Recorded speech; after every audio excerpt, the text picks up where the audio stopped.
하나님, 이 시간을 주님께 맡겨드립니다. 주님께서 친히 주관하실 것을 신뢰하며 주여 말씀을 시작합니다. 일하여 주십시오.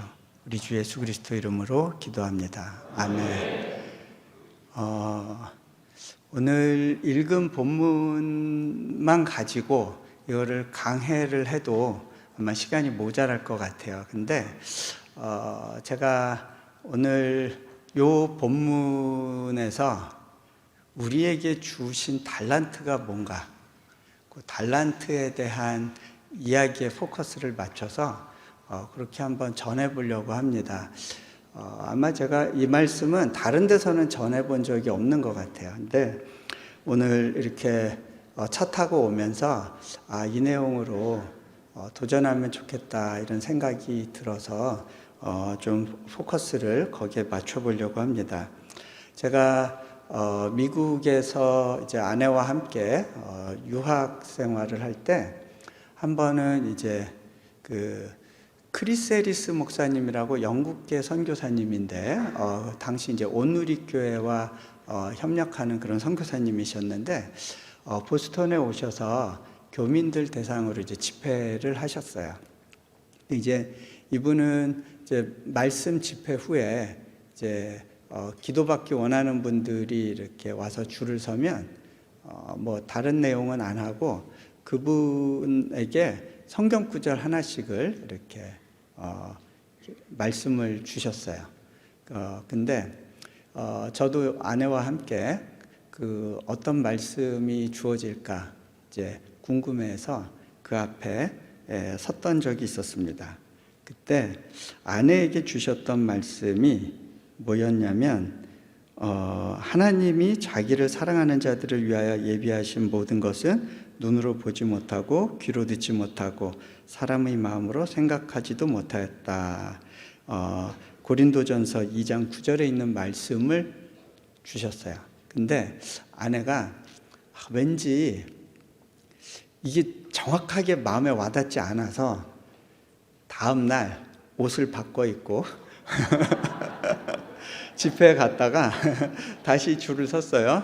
근데 그 목사님께서 똑같은 구절을 주실 때 그냥 깨갱하면서 이게 지금 나한테는 이해가 안 되는 말씀이지만 하나님이 주신 이유가 있겠다라고 이제 깨닫게 되고 그 말씀에 대해서 이제 궁금증을 가지며 이렇게 삶을 살아가다가 우리가 이제 선교사의 삶을 살기 시작하면서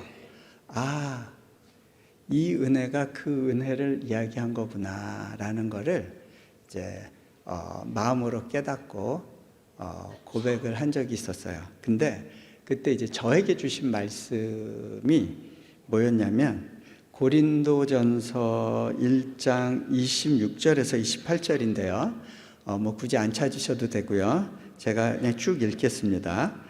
형제들아 너희를 부르심을 보라. 육체를 따라 지혜로운 자가 많지 아니하며 능한 자가 많지 아니하며 문벌 좋은 자가 많지 아니하도다. 그러나 하나님께서 세상의 미련한 것들을 택하사 지혜 있는 자들을 부끄럽게 하려 하시고 세상의 약한 것들을 택하사 강한 것들을 부끄럽게 하려 하시며 하나님께서 세상의 천한 것들과 멸시받는 것들과 없는 것들을 택하사 있는 것들을 폐하려 하시나니.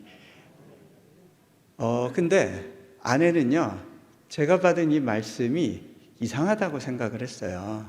왜냐하면 아내가 볼 때는 남편이 가진 게 많고 문벌도 좋다고 생각을 했거든요. 그때 이제 제가 하버드 대학교에서 박사과정을 하고 있었으니까 이게 남편하고는 전혀 맞지 않는 말씀이 그냥 주어졌다라는 생각을 했던 것 같아요. 근데 저는 그때 하나님께서 전공을 바꿔서 이제 미국 유학을 가라는 도전을 주셨고 전공을 바꾸고 보니까 제가 들어간 과정 중에서 제일 준비가 안 된 학생이었어요. 영어도 짧고 영어로 글을 쓰는 것도 너무 버겁고 힘들고 그래서 굉장히 고통스러운 시간을 보내는 중에 이 말씀이 주시는 위로가 있었어요. 약한 자를 통해서 강한 자들을 부끄럽게 하신다는 말씀이 주는 위로가 있었어요. 근데 제가 이 말씀이 이해되기 시작한 거는 결국 선교지에 나가서부터였어요. 제가 섬겨야 됐던 그룹들은 어떻게 보면 몽골 사회에서도 소망이 없고 정말 약하디 약하고 정말 아무런 소망도 없어 보이는 그런 사람들과 함께하는 시간이 있었고, 또 인도네시아에 가서도 무언가 뭐 빵빵한 후원을 받거나 아니면 정말 내노라 하는 능력 있는 분들이 와서 초기에 사역을 했던 게 아니었거든요. 어떻게 보면 다 부족하고 모자라고 약한 분들이 모여서 일을 하는 가운데 하나님께서 특별한 돌파를 계속해서 주셨던 그 여정을 보면서 그렇구나. 이 말씀대로 하나님이 사용하고 계시는구나 라는 것을 나중에 고백할 수 있는 그런 시간이 있었습니다. 오늘 제 말씀의 제목이 사역의 자원입니다. 근데 그 다음에 제가 3가지를 넣고 싶어요. 사역의 자원으로서 우리가 가질 수 있는 것 3가지. 많은 분들은 이렇게 생각을 할 겁니다.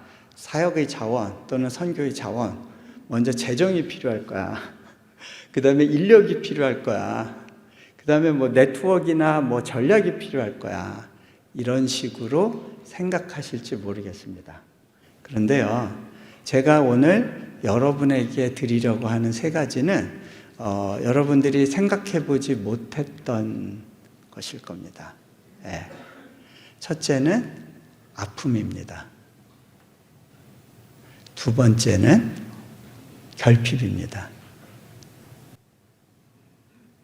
3번째는 부담입니다. 아픔, 결핍, 부담. 이게 왜 자원이 되는 거지? 어떻게 자원이 되는 거지? 여러분, 이 세상 물질 세계에서는요, 우리가 물질에서의 플러스만 보게 됩니다. 그죠? 그것을 가지고 수지가 맞춰지는가, 맞춰지지 않는가, 내가 여유가 있는가, 없는가가 이제 결정되는 것처럼 보입니다. 그런데요, 영적인 눈으로 보면요, 그 수면 밑에 또 다른 깊이의 영역들이 있습니다. 그것이 또 다른 자원인데 우리가 이 부분을 놓치는 경우가 많아요. 제가 오늘 그 부분에 대해서 다 여러분들이 이해되도록 설명할 수는 없지만 몇 가지 포인트를 좀 던져보려고 합니다. 제가 이제 선교사로의 삶에 대해서 이제 유학 시절에 이제 헌신을 하고 제 삶에 인연을 드리겠다고 하고 이제 처음 사역지로 정한 곳이 몽골이었습니다. 몽골로 들어갈 때 제가 봐도 저는 정말 준비가 안 된 선교사였습니다. 저는 그냥 교회 생활만 했어요. 선교 훈련 받아본 적도 없었고요. 신학교에서 공부한 적도 없었고요. 뭔가 체계적인 준비가 없는 상황에서 몽골에 들어가야 됐고, 거기서 대학교 교수로서, 그리고 막 개척한 교회의 목회자로 그렇게 섬겨야 했습니다.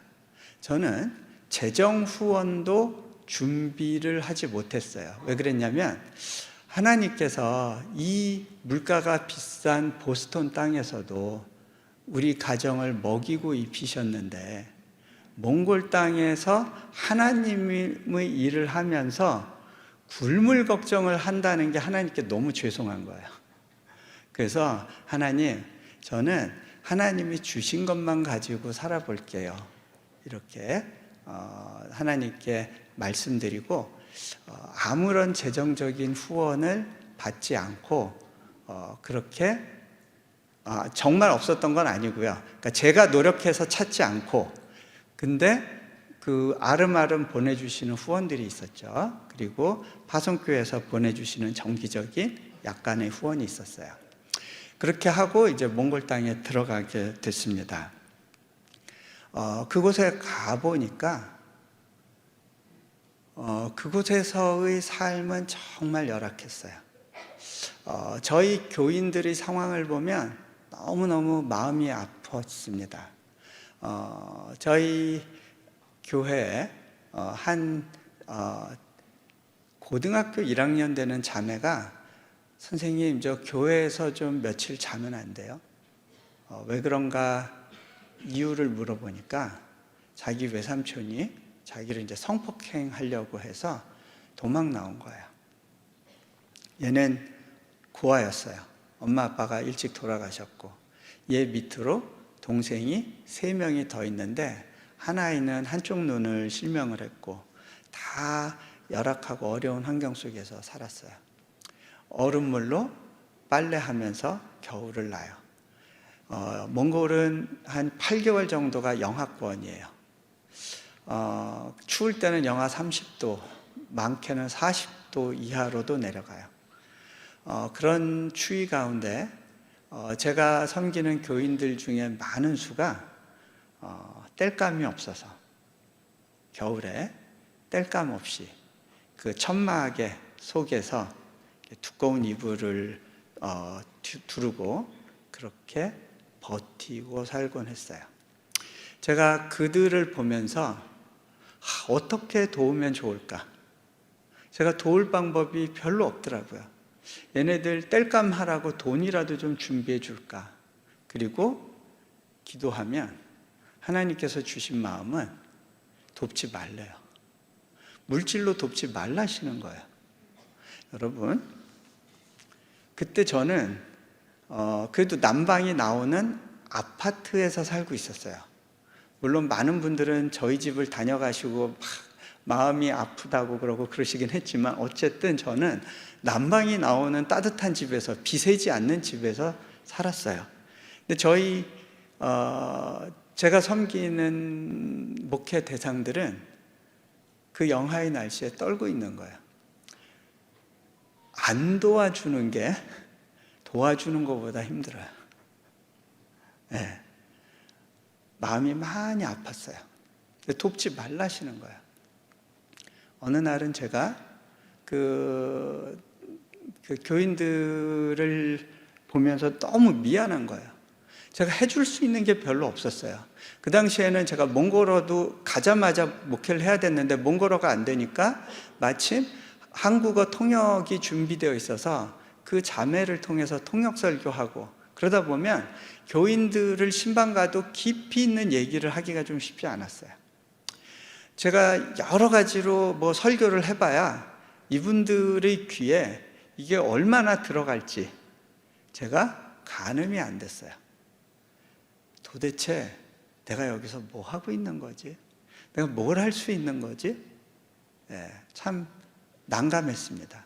그래서 어느 날 하나님, 제가 이들을 위해서 해줄 수 있는 게 없습니다. 너무 마음이 아픕니다.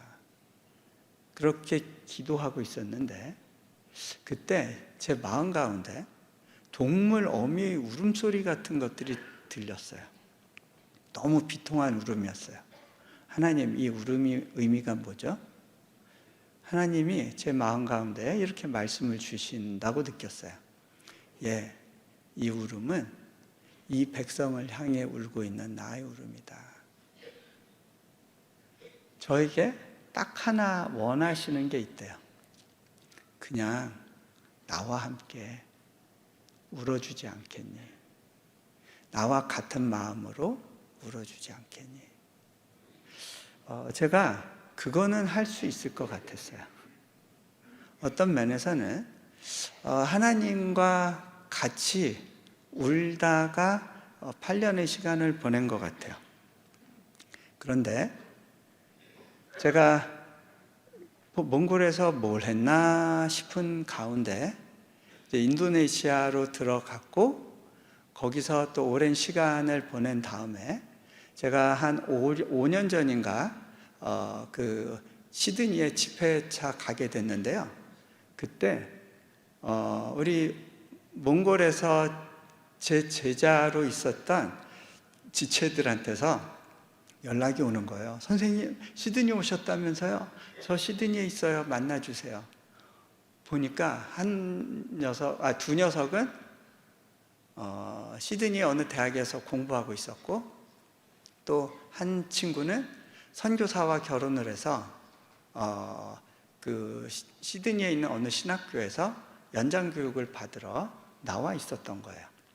제가 이 친구들을 보면서 난 생각을 해보기 시작했어요. 그 찢어지게 가난한 교회에서 이 친구들 중에 한국에 가서 석사학위, 박사학위를 받은 친구도 있고 다 성장이 일어난 거예요. 어떻게 이런 일이 가능하지? 제가 생각해 봤어요. 그렇구나. 하나님이 왜 그때 물질을 주지 않게 하셨는지 깨달아지기 시작했어요. 그들의 삶 가운데 결핍의 시간이 필요했어요. 그리고 그 결핍의 시간 가운데 저는 그냥 그들과 같이 살면서 내가 만난 하나님을 통해서 소망을 얻고, 그리고 미국에서의 박사과정을 잘 마쳤던 그 이야기가 이 아이들한테 도전이 된 거예요. 그렇구나. 돈으로 계획하는 게 아니구나. 내가 가진 것으로 계획하는 것이 아니구나.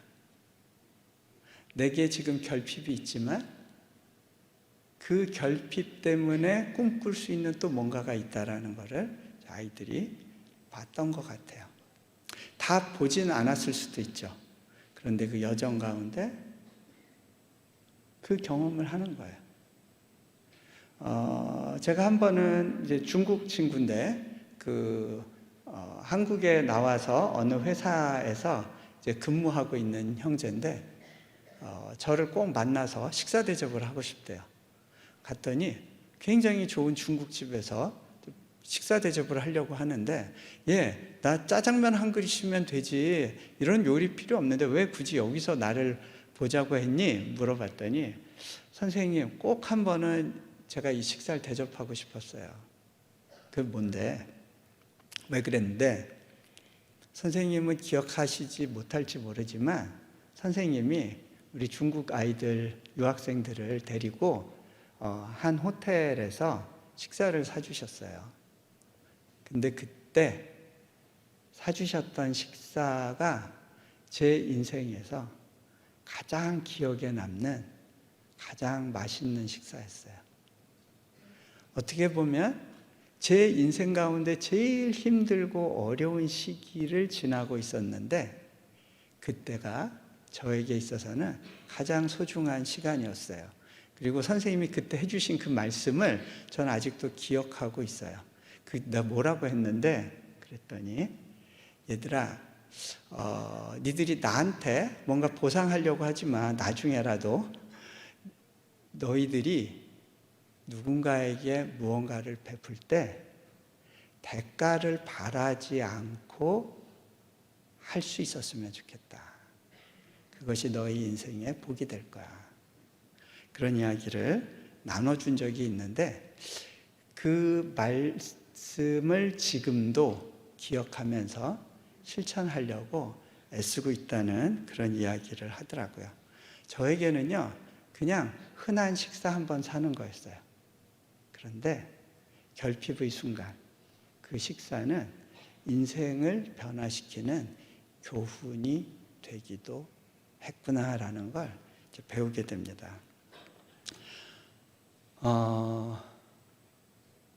저는 선교사로 지내면서 특히 이제 하다 보니까 몽골에서도 대학 세우는 일을 섬겼고 인도네시아에서도 그런 일을 하고 있는데 이 사역을 할 때 굉장히 많은 영적인 공격이 있어요. 제가 그 말씀이 이해가 되는 거예요. 예수님이 내가 너희를 세상에 보내노라. 근데 너희를 보내는 것이 양을 이리 가운데 보내는 것 같다라는 말씀이었어요. 왜 빤히 아시면서 양을 이리 가운데 보내실까? 왜 빵빵하게 도와주고 밀어주시지 않으면서 우리를 그런 험한 환경 가운데 가라고 하셨을까? 빤히 어려움이 있는 거 알면서 왜 그 길 가운데 같이 가자고 부르셨을까? 마음으로는 알겠는데 머리로는 그게 다 풀어서 설명할 수는 없었던 것 같아요.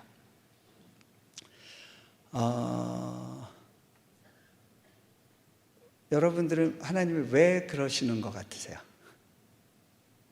왜 기도해도 해결되지 않고 오래오래 끄는 그런 시간들이 필요할까요?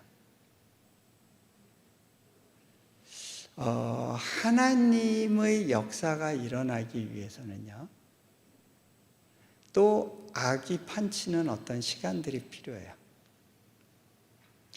하나님이 모세를 불러서 이집트에 있는 그 이스라엘 백성들을 구원하시기 위해서는요, 그 바로의 악이 분량만큼 차야 되는 거고요.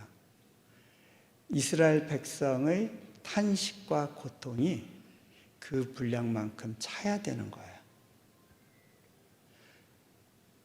바벨론의 포로로 간 이스라엘 백성들에게, 유대 백성들에게 하나님이 예레미야를 통해서 말씀하시죠. 너희가 거기서 아들 낳고 과일나무 심고 집 짓고 잘 살아라. 슬퍼하지 말고 잘 살아라. 그게 나의 뜻이다. 언제까지? 하나님의 분량이 찰 때까지. 하나님이 일하시는 타이밍 가운데는요, 고통과 탄식의 계좌가 그 분량이 차야 되는 경우가 있어요. 그리고 그 분량이 차야지만 변화되는 우리의 성품이 있어요. 저는 그래서 깨달았죠. 하나님께서 이 과정 가운데 관심 있으신 건 내가 돌보는 양들이 아니라 나 자신의 성장이구나. 제가 또 한 가지 이야기해 드릴게요. 아픔이 어떻게 사명이 되는지. 제가 시베리아에 이제 사역차 나갈 일들이 좀 있었는데, 그러다가 치타에 있는 어느 치타 공화국을 가게 됐어요. 거기는 시베리아 한복판에 있으면서 스탈린과 레닌이 유배당했던 그런 아주 외진 그런 지역이에요. 거기에 교회가 하나 있는데 예수 십자가 승리교회인가? 지금 제가 이름이 정확히 기억이 안 나는데 그 교회가 시베리아 전역에서 아주 유명했어요.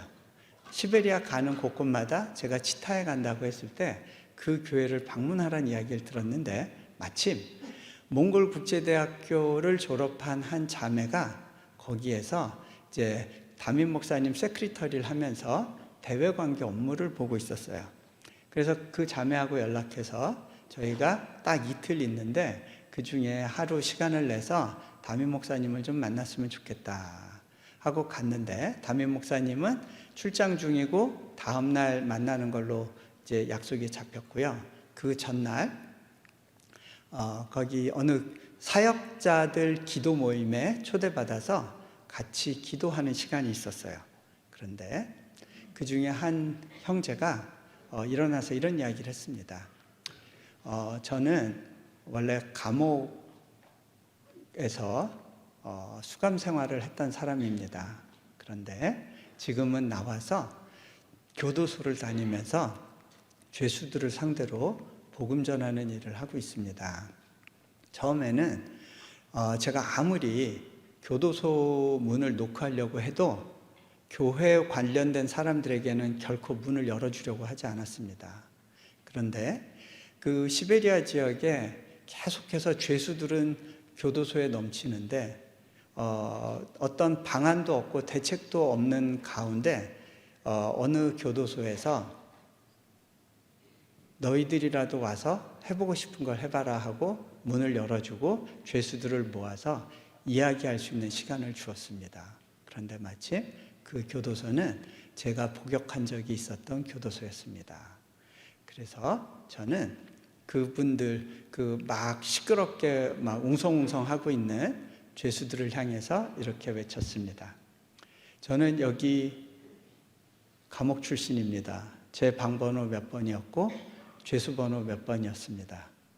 그런데 저는 지금 그 교도소를 다니면서 죄수들을 상대로 사역을 하려고 하는 사람입니다.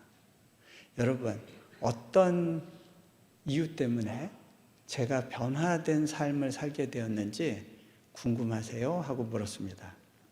그때 거기에 있었던 많은 죄인들이 소리치면서 계속해 하더래요.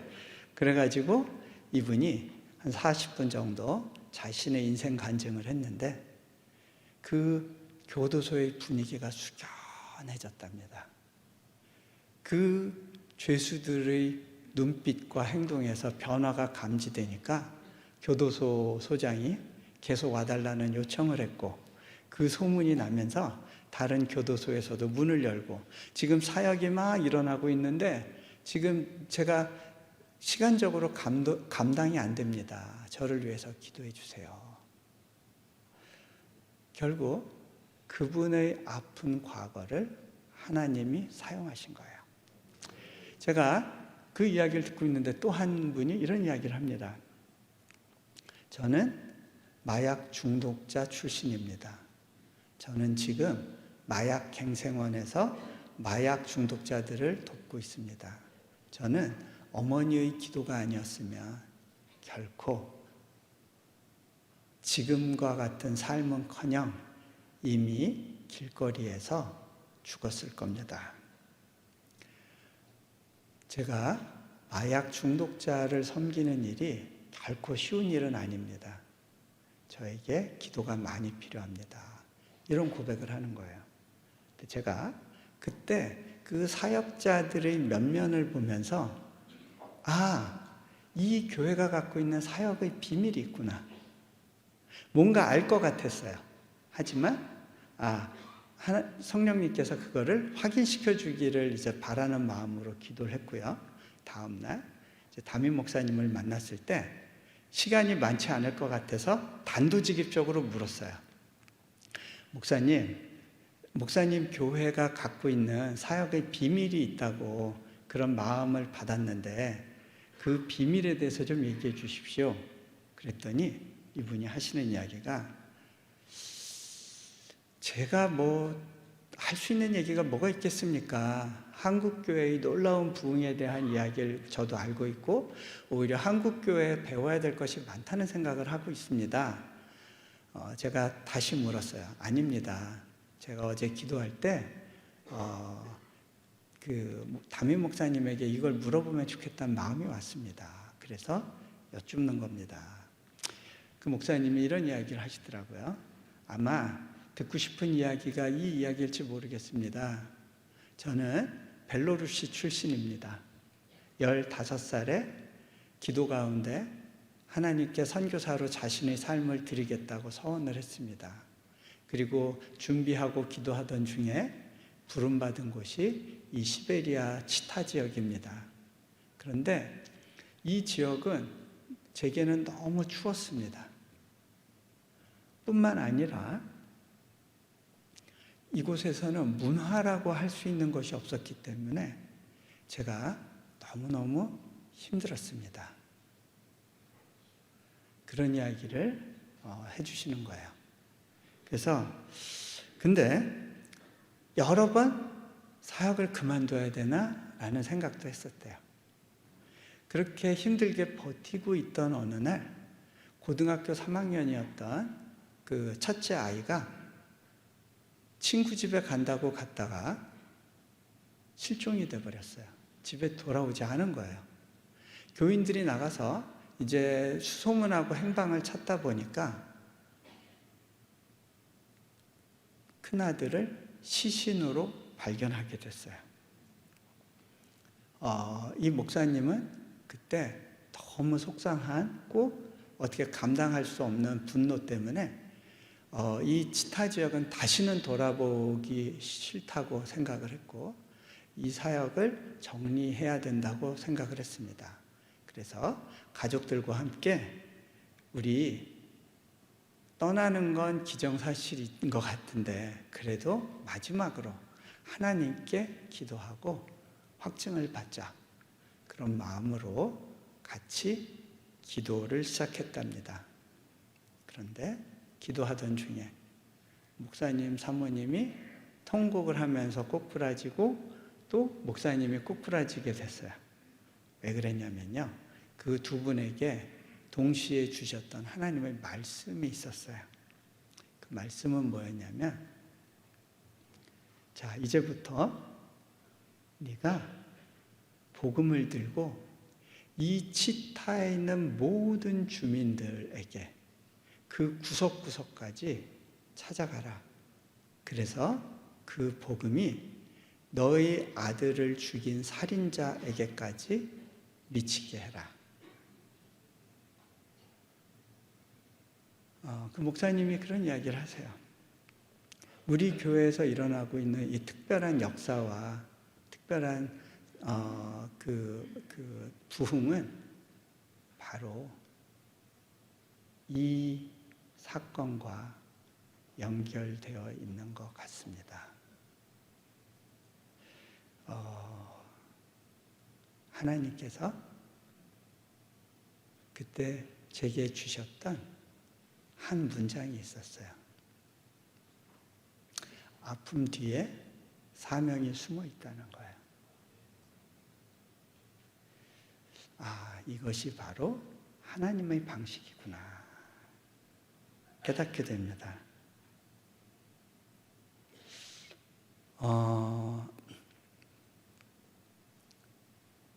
오늘 말씀에 보면요, 그 달란트 비유가 나오죠. 근데 이 달란트 비유에서 우리가 자칫 놓치는 부분이 하나 있어요. 그건 뭐냐면, 그 현대의 많은 이제 요 본문을 해석하시는 분들은 어떤 관점에서 이 달란트 비유를 해석하냐면, 달란트 비유에서 1달란트, 2달란트, 5달란트 나눠 받았을 때 이 1달란트 받은 사람이 이 1달란트를 묻어둔 이유는 주인이 자기를 차별한다고 생각해서다라고 보는 거예요. 자기가 공평하게 받지 못했다고 생각하고 그것 때문에 화가 나서 주인에 대해서 속상한 마음을 갖고 있었고, 그래서 1달란트를 묻어둔 거다, 이렇게 보는 거죠. 그런데요, 여기서 한 가지 놓치는 부분이 있어요. 여러분, 1달란트는요, 금 1달란트는 어마어마하게 큰 재정이에요. 그거를 오늘날의 화폐 가치로 대략 환산하면 적게는 13억 원, 많게는 16억 원 정도예요. 어마어마한 재정입니다. 근데 그 재정을 적다고 볼 수가 없죠. 그때 예수님의 이야기를 듣던 많은 사람들은 서민이었어요. 1달란트? 꿈꿀 수 없을 정도로 많은 재정인 거예요. 그런데 이 재정을 주인이 맡겨준 거예요. 이거는 1달란트라고 해서 적은 재정이 아닌 거예요. 이거는 너무너무 부담스러운 재정이에요. 당시에 이제 그 그리스 문화권에서는 노예들에게 이렇게 주인의 재산을 빌려주고 이걸 가지고 장사하게 하는 그러한 문화적인 관습이 있었어요. 근데 그때 노예들이 많이 받는다고 좋아하는 것이 아니었어요. 왜? 그 부담이거든요. 그러다 손실 나면 주인한테 너무 미안한 상황이거든요. 그런데 이 달란트를 주인이 맡긴 이유가 뭘까요? 세상에서의 주인은요, 그걸 가지고 장사해서 내 재산을 늘려라 라는 게 목표예요. 그렇지만 예수님의 방식은 뭐냐면 거기서 나온 재산을 다시 그 종들에게 주는 거예요. 종들에게 그 재산을 맡긴 이유는 자신의 부를 늘리기 위해서가 아니라 내가 먼 나라에 가서 왕위를 받아가지고 돌아오면 이 나라를 다스려야 되는데 이 나라를 함께 다스릴 공동 통치자를 세워야 되는데 종들에게 그 달란트라는 그거를 탤런트 그러면 뭔가 재능이라고 생각할 수 있는데 원래의 이 비유에 있어서의 의미는 부담이에요. 이 부담을 지워주는 이유는 뭐냐면 그걸 통해서 성장하라는 거예요. 누구로? 예수님과 함께 이 땅을 다스릴 통치자로 성장하라는 거예요. 그런데 이 한 달란트 받은 사람은 그 재정을 가지고 그렇게 할 자신이 없었던 거예요. 2달란트하고 5달란트 받은 사람이 잘한 게 있어요. 즉시 가서 그 부담을 가지고 장사를 해서 무언가 만들어내려고 노력하기 시작한 거예요. 그런데 이 1달란트 받은 사람은 그 부담이 너무 버거웠어요.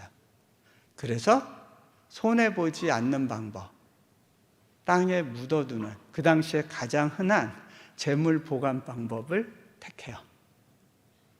자, 제가 인도네시아에 가서 이제 사역을 하면서 좀 이해 안 되는 시간들을 지나야 됐어요. 하나님께서 제가 몽골에서 사역 잘하고 있었는데 너 거기서 사역 그만둬라 그런 마음을 주셨을 때 제가 예 알겠습니다 순종하고 그만뒀어요. 그때까지 그 인세가 많이 나왔고요. 그 책 인세를 가지고 사역을 쭉 하고 있었는데 또 하나님께서 남은 것까지도 거기에 다 두고 와라 그런 마음을 주셨어요. 그래서 다른 사역지 가면 초기 투자금이 필요할 텐데 라는 생각이 있었지만 또 다 그 땅에 두고 그리고 빈몸으로 나왔어요. 하나님께서 인도네시아 사역에 대해서 보여주셨어요. 실은요 제가 그 시기에 인도네시아 사역을 놓고 기도할 때 미국의 어느 집회에서 김하중 장로님을 만난 적이 있어요. 네, 그 김하중 장로님이 제가 그때 저를 위해서 누가 좀 기도해 주시면 좋겠어요 하고 강사분들한테 이야기했는데 이분이 이제 숙소로 들어가셔서 기도하시고 오후에 딱 이제 저한테 나오셔서 그런 몇 가지를 이제 물어보시는 거예요. 선교사님 사역 정리하시는가 봐요. 그래서 예, 실은 하나님께서 몽골 사역 떠나라고 하셨어요. 새로운 곳으로 보내신다고 하시네요. 네. 실은 제가 인도네시아로의 부르심을 놓고 기도하고 있었어요. 그랬더니 그곳에서 도울 사람들을 만날 거라고. 그런데 혹시 몸에 아픈 부분이 없네요. 실은 췌장에 혹이 있는 게 발견돼서 이거 놓고 기도하고 있어요. 그때 많이 아플 텐데 몸을 잘 보호하라라는 그런 말씀을 주신다고 그러고 이렇게 딱 그 기도 편지를 주셨거든요. 근데 그게 정말 그 일대로 됐어요. 예, 그거에 대해서는 이제 또 다른 이야기니까 여기선 더 할 수 없을 것 같고요. 어쨌든 제가 인도네시아에 부르심을 받고 갔으면 하나님이 뭔가 팍팍팍 길을 열어주셔야 되잖아요. 나름대로는 특별한 순종을 하고 또 한 번의 헌신 가운데 그곳에 갔는데, 그런데요, 그때 저희 집에 아이가 한 명 또 태어났고, 그래서 아이가 넷이 된 상황에서 뭐 사방으로 우겨싸임을 당하는 느낌이었어요. 세계 최대의 무슬림들이 모여 사는 국가, 그곳에서 선교를 꿈꾸는 대학을 세우는 것, 그게 가능하겠어요? 대한민국에서도 어려운데, 거기다 외국인에 대해서는 굉장히 많은 규제가 있는 나라. 저는 제 비자를 만들어낼 수도 없는 상황이었고요. 그래서 메뚜기 신세를 하면서 제가 할 수 있는 거가 너무 없다는 생각을 했어요. 그곳에 계신 선교사님이나 큰 교회 목사님들에게 대학 사역을 위해서 왔다고 했을 때 다들 불쌍한 눈으로 저를 보셨고, 그 의미가 무엇인지는 몇 개월 지나서 제가 확인할 수 있었어요. 여기선 정말 아무것도 안 되겠구나 라고 생각되는 그런 시간을 지나야 됐고요. 도와주겠다고 하는 사람도 없었어요. 그리고 도움을 요청할 수 있는 방법도 없었어요. 외부로 우리 사역에 대해서 막 이야기하고 다닐 수 있는 상황도 아니었고요. 그런 가운데 오랜 결핍의 시간을 지나야 됐고 무거운 부담을 지면서 가야 됐어요. 학교 건축 허가가 나와서 이제 건물을 지어야 되는데, 이제 대학 건물이니까 좀 규모 있게 지어야 되잖아요. 첫 대학 건물을 짓는데 들어가야 될 재정이 한 50억 원 정도였어요. 그런데 저희 수중에 한 5억 남짓 되는 돈만 남아 있었어요. 1년 안에 이 재정을 채울 능력이 있을 것 같지가 않았어요. 근데 기도하면 하나님은 가라시는 거예요. 그 길을 가라세요. 제가 보면 이거 자살행위인데, 근데 하나님이 가라신다는 확신이 들었을 때, 모르겠다, 망하지 뭐, 그러고 그 길을 가기로 했습니다. 제가 이렇게 췌장 수술하고 나서 이게 회복이 안 되고 후유증이 생기는 바람에 영영 인도네시아에 못 돌아올 것 같은 상황도 있었어요. 근데 그 시간을 지나면서 하나님이 제게 주셨던 도전이 있었어요. 제가 하나님께 이런 고백을 했습니다. 주님, 저는 여기에서 성공을 위해서 있지 않겠습니다. 저의 관심은 무언가를 이루는 것이 아닙니다. 그저 이곳에서 계속적으로 하나님을 경험하며 동행하는 것으로 충분합니다. 주님이 나와 함께 해주시는 것, 그것만으로 충분합니다. 그 고백을 했기 때문에 겁 없이 갈 수 있었던 것 같아요. 근데요, 불안해지는 시간도 있습니다. 제가 이렇게 책상 위에서 이렇게 묵상하고 있을 때 보면요, 제 책상 위에 쌓여 있는 그 지불, 이렇게 결제 동의서, 그 다음에 인보이스, 이런 것들이 이렇게 보이는 거예요. 당장 이번 달까지 결제해줘야 되는 비용들이 있어요. 우리 사역자들은 제 책상 위에까지만 갖다 놓으면 이 사람들은 편하게 지낼 수 있죠. 근데 이제 저는 이걸 갖고 씨름해야 돼요. 하나님, 이거 어떻게 하실 거예요? 좀 해결 좀 해주세요. 좀 이거 좀 받아주세요 하고 위로 던지면 다시 제 책상으로 쏟아져요. 이게 나만 독박 쓰네. 하나님이 제 보스라고 하지만 이 상황을 보면 제가 보스인 것처럼 느껴져요. 결국 최종 책임 제가 져야 되는 거 아니에요? 이거 암만 올려드려도 다시 떨어지잖아요. 하나님 안 받으시는 것 같아요. 감옥을 가도 제가 갈 것 같은데 하나님 안 가시잖아요. 그럼 제가 책임자네요. 그렇게 하나님께 하소연했었는데 그때 하나님이 제게 이렇게 물어보시더라고요. 너 이 부담 가운데서라도 좀 웃으면서 가줄 수 있겠니? 이게 2달란트, 5달란트 받은 사람에게 요구하신 거구나. 하나님이 나 망하게 하려고 그 부담을 주신 게 아니라는 거야. 제가 선교지에서 살아가는 삶 가운데는요, 늘 새로운 부담이 있어요.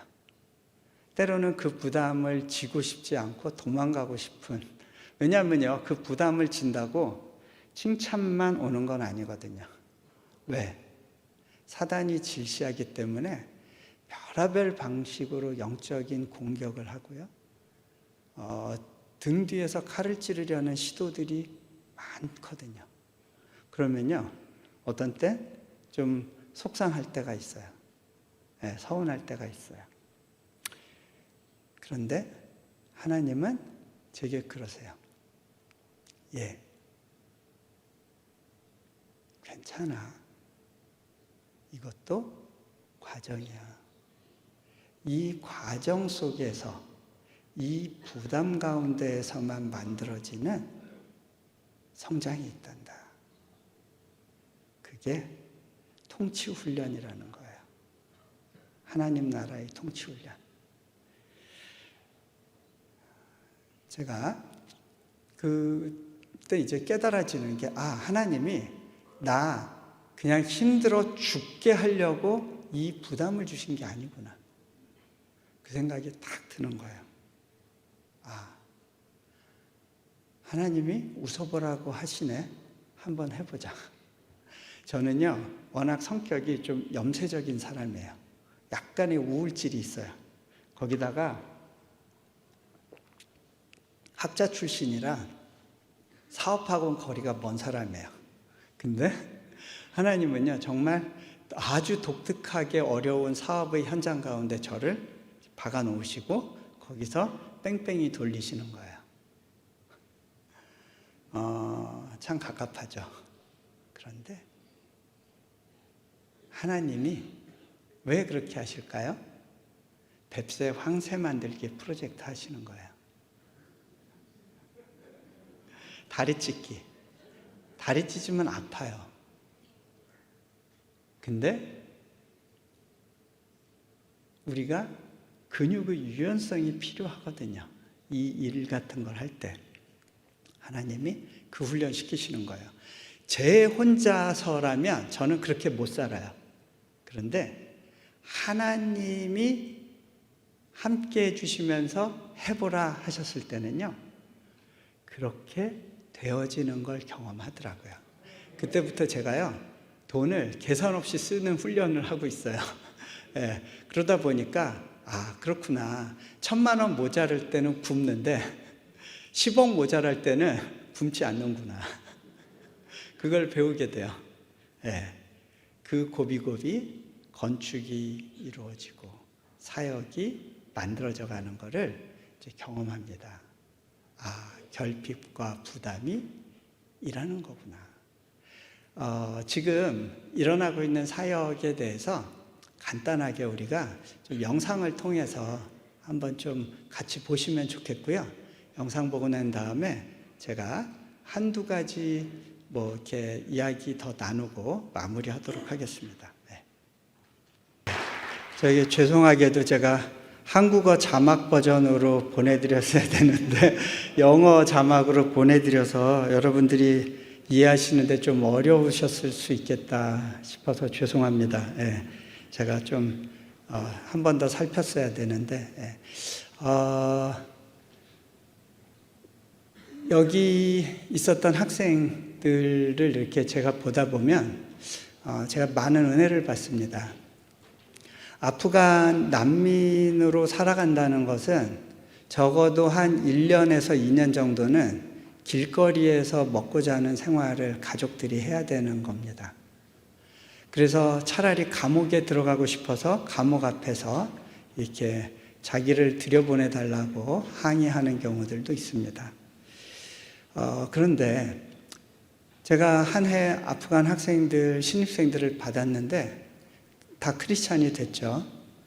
애들이 너무 곱고 귀티가 나는 거예요.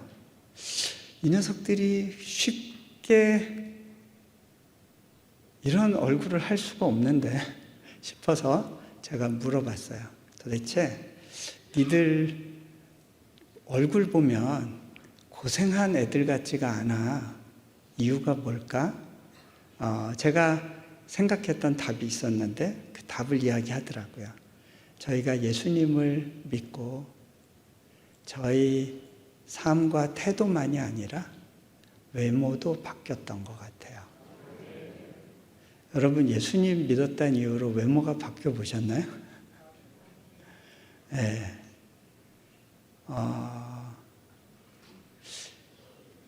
저희 학교에 온 아프간 학생 중에 한 명은 물론 크리스찬이 되긴 했지만 눈이 이렇게 올라간 아주 매서운 아이였어요.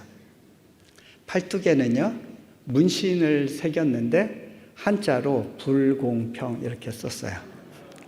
근데 제가 이렇게 보면서 제가 저렇게 고백할 만하다 라는 생각을 했어요. 왜 그러냐면 이 아이는 아프간에 있었을 때 유복한 환경에서 레슬링 국가대표가 되기 위해서 열심히 훈련하던 중학생이었어요. 그런데 그 형이 대사관에서 근무하다가 미국 대사관에서 근무하다가 탈레반의 습격을 받고 암살돼요. 그리고 나니까 가족들이 아이들의 안전을 지키기 위해서 아이들 둘을 이제 인도네시아로 미립국시키게 됩니다. 그리고 나서 얼마 있다가 이 부모들도 탈레반에 의해서 암살당합니다. 이 아이는 남의 나라에서 천혜의 고아가 돼서 길거리에서 오늘은 뭘 할까? 내일은 무슨 일을 해야 할까?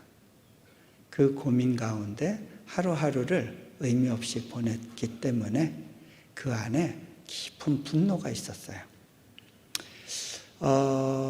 이 학생을 관찰해 보니까 한 1년쯤 지났을 때 이렇게 올라갔던 눈이 이렇게 내려갔어요.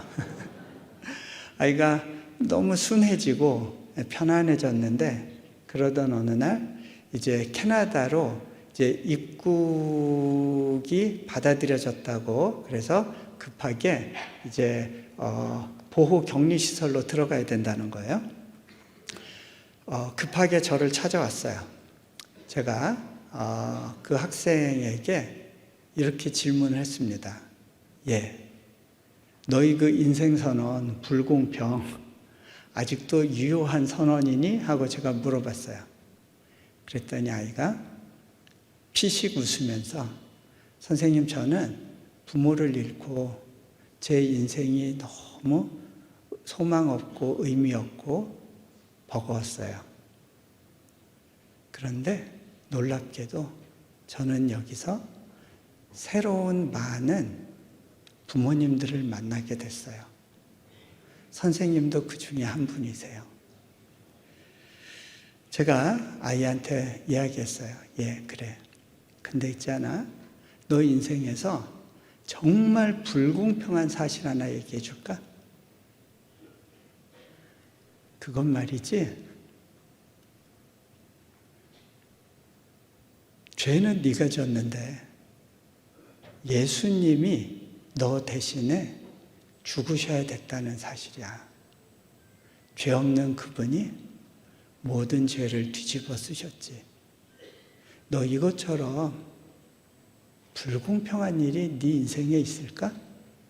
그리고 수많은 사람들이 아프간에서 살면서 예수님을 모르지만 너에게는 예수님을 믿을 수 있는 기회가 주어졌어. 그리고 있잖아,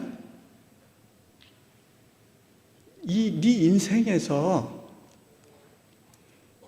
네가 원하고 기도했던 것도 아닌데 하나님이 너 하나 교육시키겠다고 이곳에 학교를 세워주셨잖아. 얼마나 많은 선교사들이 자신의 인생의 길을 포기하고 이곳에 들어와서 헌신하고 희생해야 되는지 아니? 얼마나 많은 재정이 너 하나 교육시키겠다고 부어졌는지 아니? 세상에 이렇게 불공평한 일이 있을까?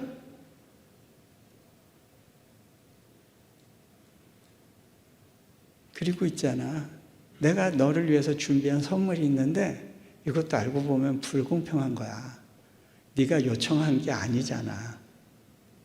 그런데 너의 인생은 이렇게 말할 수 없는 불공평한 은혜에 기초해서 가지는 거야.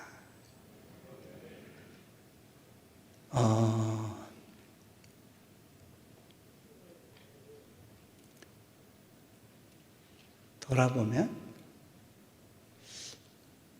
하나님께서 참 놀라운 방식으로 제 인생을 설계하셨구나. 이것도 말할 수 없는 불공평이구나 라는 생각을 할 때가 있습니다. 아까 기도하시던 장로님께서 아펜젤러 목사님 이야기를 하셨는데, 저는 아펜젤러 목사님이 세우신 배제고등학교 101회 졸업하면서 마음속으로 도대체 왜 하나님께서는 나를 이 학교의 101회 졸업생이 되게 하셨을까? 그런데요, 제가 지난해 여름에 우리 학교 학생들 단기팀을 데리고 이제 돌다가 숭실대학교 기독교 박물관에 갔을 때 한국에 처음 들어온 선교사 3명, 알렌, 아펜젤러, 언더우드 3명의 이름이 있었어요. 제가 그 이야기를 했어요. 얘들아, 내가 이 아펜젤러 선교사님이 세운 학교 101회 졸업생이었는데 생각해 보니까 우리 학교를 세웠던 그분의 삶을 내가 뒤따라서 살아가고 있다는 걸 알게 됐어. 그 이야기는